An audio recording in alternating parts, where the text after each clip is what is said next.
Sebelum jauh lebih lanjut kita membahas tentang asal-usul sejarah seni budaya yang berkaitan dengan Lampung, alangkah baiknya kita memahami terlebih dahulu tentang ulun Lampung atau orang Lampung itu sendiri.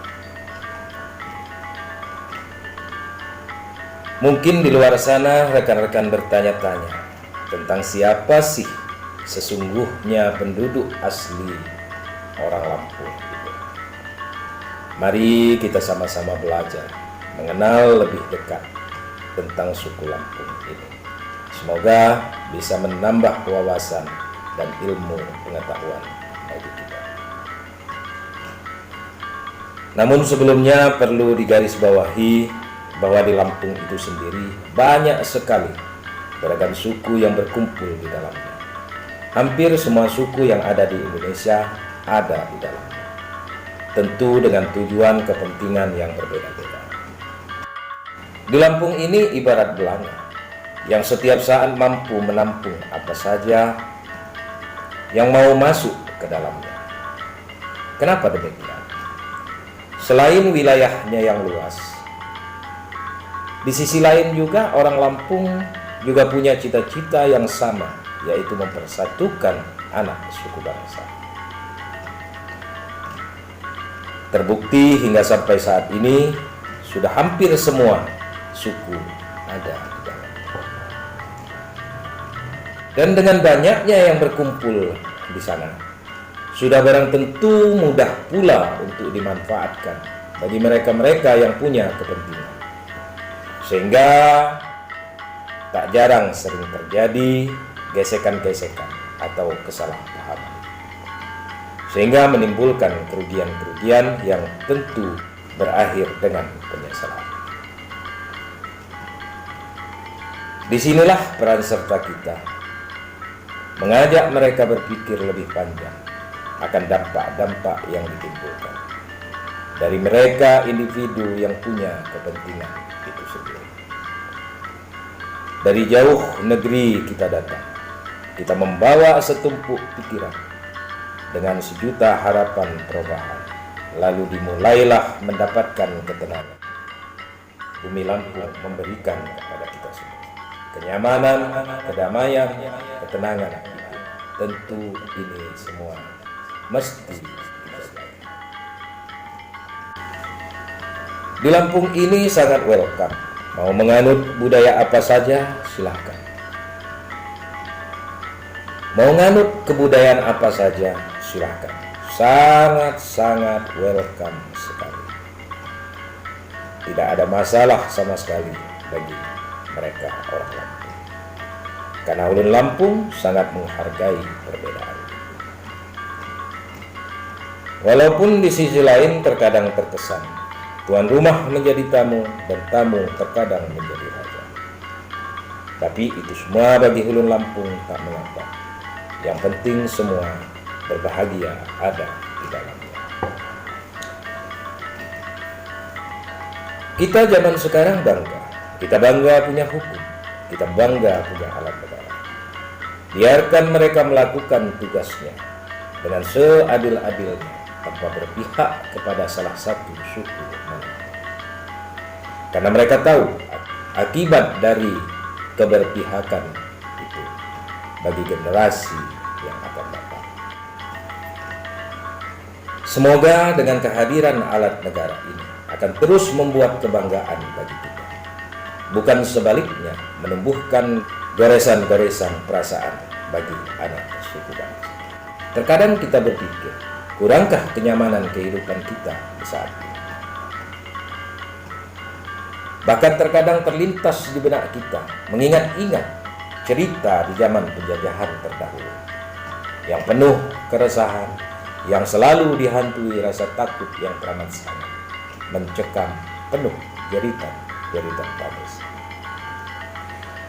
Tentu ini semua menjadi tugas kita para generasi untuk saling mengingatkan bagi mereka yang masih lalai akan dampak akibat yang ditimbulkan di masa yang akan datang, sehingga diharapkan senantiasa saling menjaga keharmonisan baik antar lintas suku, budaya ataupun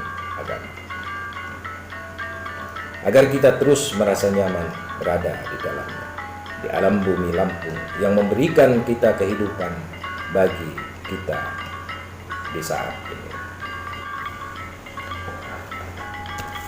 Jangan biarkan hal-hal kecil menjadi jembatan bagi mereka untuk memperoleh keuntungan.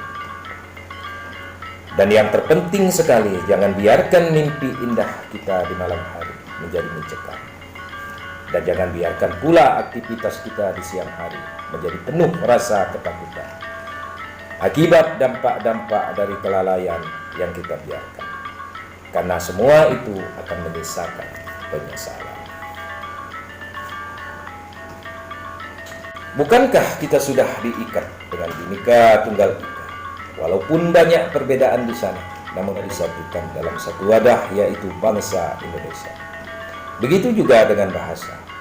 Kita sudah sepakat dengan bahasa pemersatu, yaitu bahasa Indonesia. Yang mana sebagai pengatur tata cara untuk saling menghargai dan saling menghormati antar anak suku bangsa. Apakah kesepakatan ini akan kita robah dalam keseharian pergaulan kita? Misalnya, bahasa Indonesia tidak lagi mempersatukan antar anak bangsa, melainkan kita paksa berubah dengan bahasa suku kita masing-masing, sehingga nampak di sana perbedaan antar suku-suku yang satu dengan yang lainnya. Mari kita ingat betapa gigihnya para pejuang terdahulu memperjuangkan, mempersatukan antara suku bangsa hingga menjadi satu, hingga menjadi kuat seperti saat ini. Kalaupun ini akan kita robah, sudahkah kita berpikir akan dampak di masa yang akan datang? Tentu akan berdampak membusungkan dada, lalu akan terjadi iri dengki, kesenjangan, lalu akan tumbuh benih-benih perpecahan. Apa yang akan terjadi selanjutnya? Sudah kita bayangkan keganasan di era zaman baru itu. Tentu ini semua bukan tujuan kita, merubah kenyamanan dan kedamaian menjadi dampak huru-hara. Melalui kecerdasan para generasi, di tangan mereka inilah kedamaian itu masih bisa selalu terwujud. Mereka mampu memberikan pandangan-pandangan ke depan terhadap mereka yang masih dalam keegoisan. Semoga keakraban ini senantiasa masih bisa kita rasakan, bahkan sampai di anak cucu kelak. Selanjutnya mari kita ke topik pembahasan tentang siapa sih Ulun Lampung. Di sini sedikit kita gambarkan bahwa yang disebut Ulun Lampung itu adalah satu, dia lahir di Lampung. Lalu kemudian kedua, dia keturunan Lampung.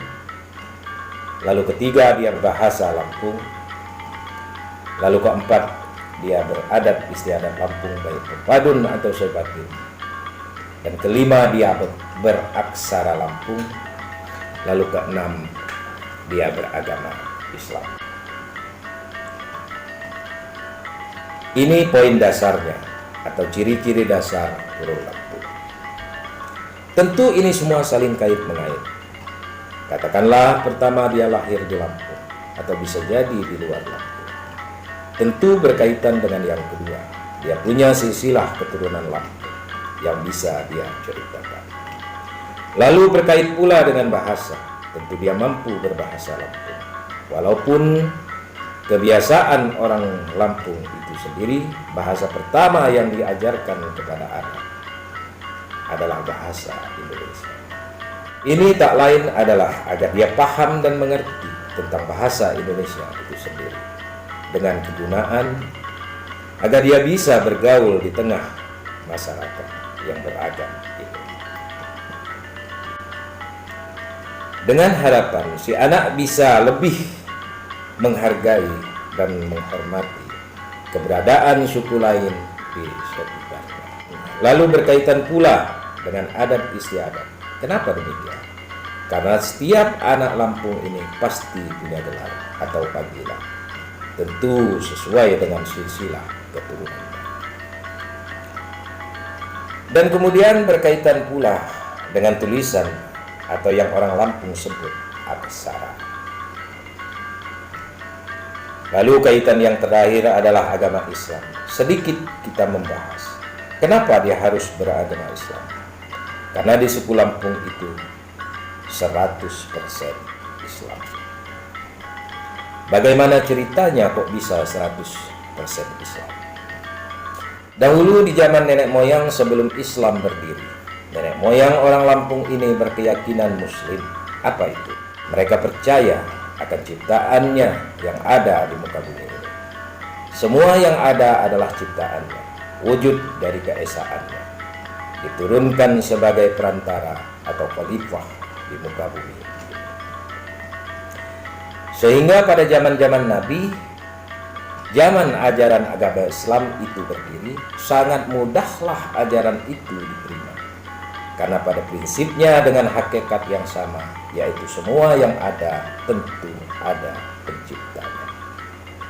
Kalau ada pendapat lain di luar sana, rekan-rekan kita mengatakan bahwa nenek moyang orang Lampung itu pernah menganut ajaran agama lain, katakanlah seperti Hindu atau Buddha misalnya. Tentu pendapat ini perlu kita kaji ulang akan kebenarannya. Kenapa demikian?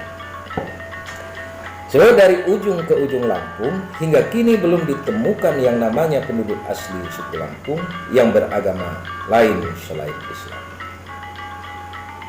Coba kita analisa secara teliti. Katakanlah kita masuk pada era berdirinya kerajaan-kerajaan besar di Lampung. Katakanlah di awal-awal masuk abad Masehi. Di sana dijelaskan sudah berdiri kerajaan-kerajaan besar di Lampung ini. Dimulai dari Kerajaan Palembang misalnya, lalu ada Kerajaan Tulang Bawang misalnya, dan di puncak abad Masehi kurang lebih 200 tahun sebelum Masehi hingga abad keempat Masehi berdiri kerajaan besar, yaitu kerajaan skala besar. Dan kerajaan-kerajaan ini sudah menyandang gelar kerajaan-kerajaan besar.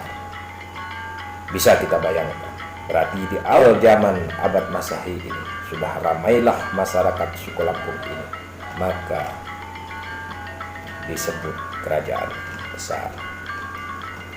Lalu dengan penduduknya yang begitu ramai di saat itu, barang mustahil tidak ada satu kelompok atau marga yang tidak mengikuti ajaran nenek moyang ini. Sebagaimana yang ditegaskan oleh rekan-rekan bahwa dulu nenek moyang orang Lampung itu beragama Hindu atau Buddha. Pada kenyataannya berbanding terbalik. 100% orang Lampung itu adalah Islam. Lalu dipertegas kembali dengan sistem pengaturan adat istiadat turun-temurun. Masalah agama ini diatur dalam tradisi turun-temurun. Di sana dijelaskan dalam perkara misalnya ngejuk ngaku atau bebai muli ngaku muli, atau yang kita kenal dengan ngambil gadis atau gadis Lampung diambil. Di sana ditegaskan bila mana ngaku muli atau bebai muli di luar agama Islam, maka yang bersangkutan wajib masuk Islam terlebih dahulu. Bila yang bersangkutan tidak mau masuk Islam, maka mereka dibuang dari adat atau dipatikon dalam adat. Bahkan dipertegas lagi, terkadang dibuang dari silsilah keturunan. Begitulah tegasnya pengaturan agama ini bagi masyarakat Teluk Lampung. Itu sebabnya masyarakat adat Lampung 100% Islam.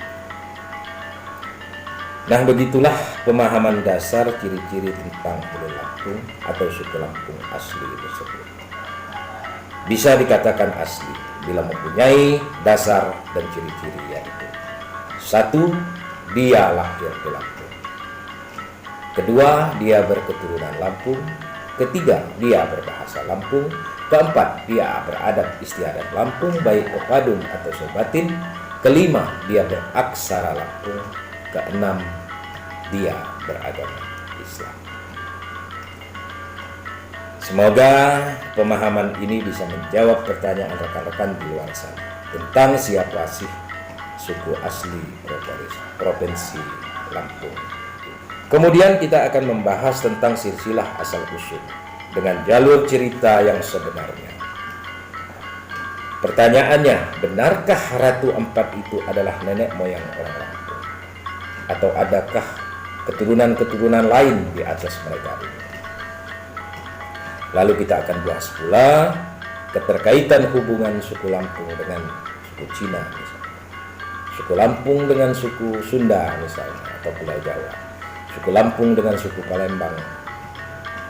Dan tentu akan kita bahas pula yang mana-mana keturunan dari Ratu Ampat itu sendiri.